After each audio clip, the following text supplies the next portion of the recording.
بسم الله والصلاة والسلام على رسول الله. أهلا وسهلا أصدقائي في قناتكم المعاهد التعليمية. وصلنا مع بعض للدرس 27 من سلسلة تعليم القراءة والكتابة والإملاء، وأشرح فيه طريقة إملاء جمل بها مد بالياء.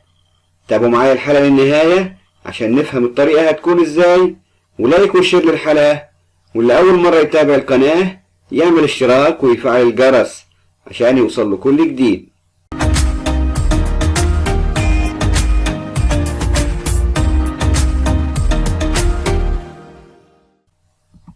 اهلا وسهلا من جديد اصدقائي. اتعلمنا قبل كده في طريقة الاملاء اول حاجة بنعملها لازم نتهجى.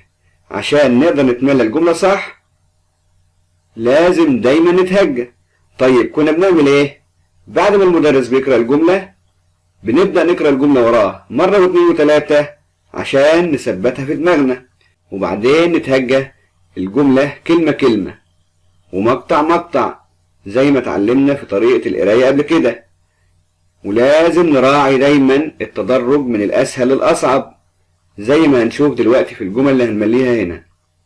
طيب يلا نبدأ. الجملة الأولى هتقرأها ورايا مرة واثنين وثلاثة، وبعدين تبدأ تقسمها إلى مقاطع صوتية، وبعدين تبدأ تكتب كل كلمة في الجملة بتقسمها إلى مقاطع صوتية. اتعلمنا قبل كده ان المقاطع القصيرة او الحركات القصيرة بتكون مقطع صوتي، والحركات الطويلة اللي هي مد مع ممدود بتكون مقطع صوتي. انت بتكتب كده في الاملاء. نبدأ. اطيع ابي. اقراها تاني ورايا. اطيع ابي. اطيع ابي. ابدأ اكتب اطيع. الكلمة الثانية أبي.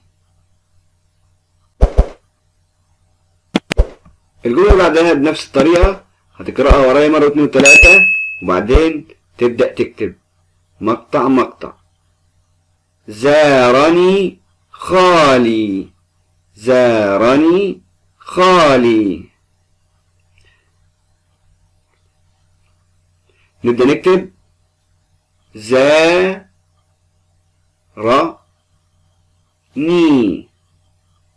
المقطع الأول كان حركة إيه؟ طويلة، والمقطع الثاني حركة قصيرة، والمقطع الثالث حركة طويلة. يبقى احنا بنكتب الكلمة مقطع مقطع. الحركات القصيرة بتكون مقطع، والحركات الطويلة بتكون مقطع. انت بتكتب كده بالظبط. الكلمة الثانية خالي. لو قسمنا الكلمة دي المقاطع هتكون كم مقطع؟ مقطعين، لأنهم مد وممدود. المقطع الأول خا، والمقطع الثاني لي. الجملة اللي بعدها بنفس الطريقة. أساعد والدتي. أساعد والدتي. نبدأ نكتب ونقسم الكلمة إلى مقاطع. سا عي دو. زي ما اتعلمنا قبل كده في القراية كنا بنقسم الكلمة لمقاطع صوتية عشان نقدر نقرأها. النهاردة بنقسم الكلمة لمقاطع عشان نقدر نكتبها. وشعارنا اللي عرفناه قبل كده على القناة: هتتهجى صح، هتقرأ صح، وهتكتب كمان املا صح. الكلمة الثانية والدتي. يلا نبدأ نقسمها المقاطع. يبقى انت بتكتب كده في الاملا مقطع مقطع. لي ده المقطع الثاني، دا المقطع الثالث، تي المقطع الرابع. شفت لما تهجينا وقسمنا كلمة المقاطع قدرنا نكتبها. الجملة اللي بعدها هنلاحظ هنا ان الجملة دي اطول من الجمل اللي فاتت. جملة مكونة من 3 كلمات. لازم نراعي التدرج من الاسهل للاصعب. بدأت في الاول بجمل مكونة من كلمتين، وبعدين هبدأ املي جمل مكونة من 3 كلمات او 4 كلمات او اكتر. أحافظ على أدواتي. طيب دي جملة طويلة هنعمل فيها ايه؟ بعض الطلاب هتستوعب الجملة وتقدر تحطها في دماغها وتقدر تكتبها كلمة كلمة. طيب في بعض الطلاب مش هتقدر، فانت هنا هتمليه كلمة كلمة. أحافظ. نبدأ. أ ده حركة قصيرة. حا في ظو. مرة تانية. أ زي ما بتتهجى، زي ما قسمنا الكلمة بتكتب حرف حرف أو مقطع مقطع. أ مرة تانية. حا في ظو بنفس الطريقة كده. الكلمة التانية على. اللي بيملي إملا هنا بينطق الكلمة أكتر من مرة، والطالب أو المتعلم يرددها وراه هو التاني أكتر من مرة عشان تثبت في دماغه ويبدأ يقسمها إلى مقاطع صوتية وهو بيكتب الإملا.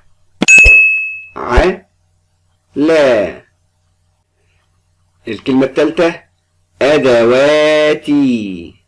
مرة تانية أدواتي. يلا نبدأ نكتب. هنقسمها لمقاطع صوتية. د و تي، يعني كل مقطع بنطقه بكتبه في نفس الوقت. كل مقطع بنطقه بكتبه. الجملة اللي بعدها هنلاحظ هنا انها جملة اطول من اللي فاتت. وكمان يا اصدقائي لازم نتدرب على جمل كتيرة عشان نتقن طريقة الاملاء، كلمات وجمل فيها مد بالياء. اضع. هنملي هنا كلمة كلمة. نبدأ نتهجى. ض بعد ما كررنا الكلمة ورا المدرس أو المعلم مرة واثنين وثلاثة. كتبي. ابدأ قسمها أثناء وأنت بتنطق بتكتب. تو بي. تو بي. الكلمة اللي بعدها في. دي كلمة سهلة، مقطع طويل. في. الكلمة اللي بعدها حقيبتي. حقيبتي. هتردد الكلمة وتقرأها مرة واثنين وثلاثة. حقيبتي. أنا عايزها تثبت في دماغك عشان أنت هتبدأ تكتب وبتقسم الكلمة لمقاطع صوتية. حقيبتي.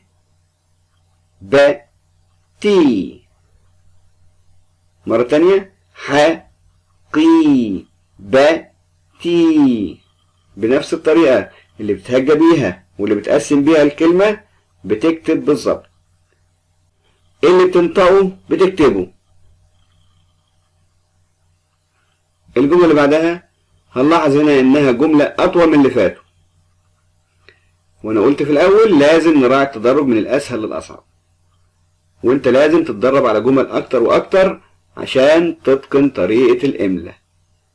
جمل فيها مد بالياء، وكمان خدنا المد بالالف قبل كده، فالمد بالالف موجود معانا هنا. وطبعا قبل ما نبدأ في خطوة جديدة لازم بنراجع اللي فات الاول.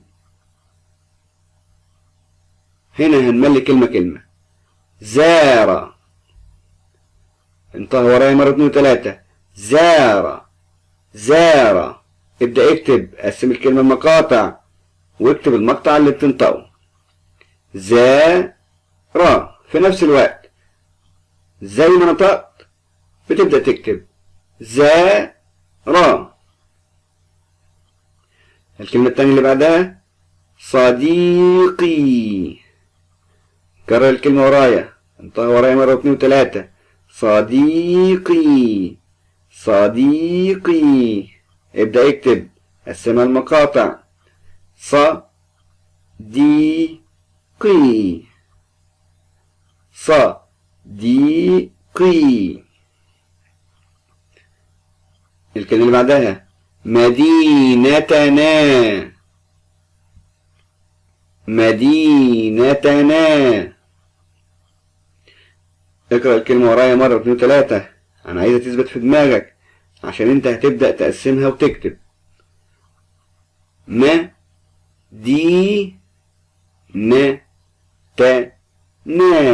زي ما تهجينا وزي ما قسمنا الكلمة لمقاطع صوتية أنت بتكتب بالظبط. الكلمة اللي بعدها وشاهد. وشاهد مرة كمان وشاهد. ابدأ قسم الكلمة لمقاطع صوتية واكتب أثناء وانت بتتهجى.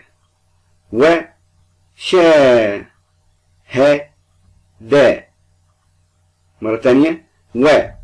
حركة قصيرة. مد مع ممدود حركة طويلة.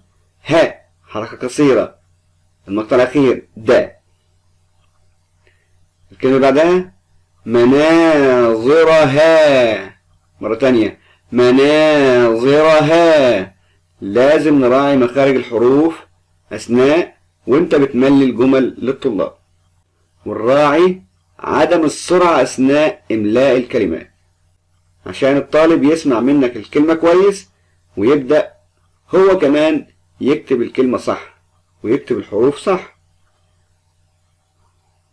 نبدأ نقسم الكلمة لمقاطع صوتية.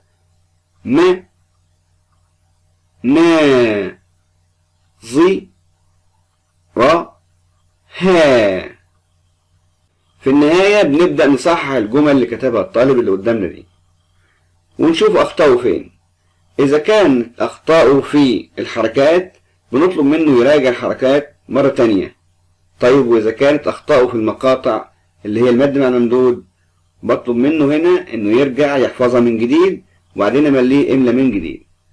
وأنا قلت في الأول إن قبل ما أبدأ أي خطوة جديدة لازم بنأكد على حفظ اللي فات ومراجعة اللي فات. وبكده يا أصدقائي أكون وصلت معاكم لنهاية حلقتنا النهاردة. بتمنى من الله تعالى أنكم تكونوا استفدتوا من حلقتنا النهاردة. بشكركم جدا والسلام عليكم ورحمة الله وبركاته.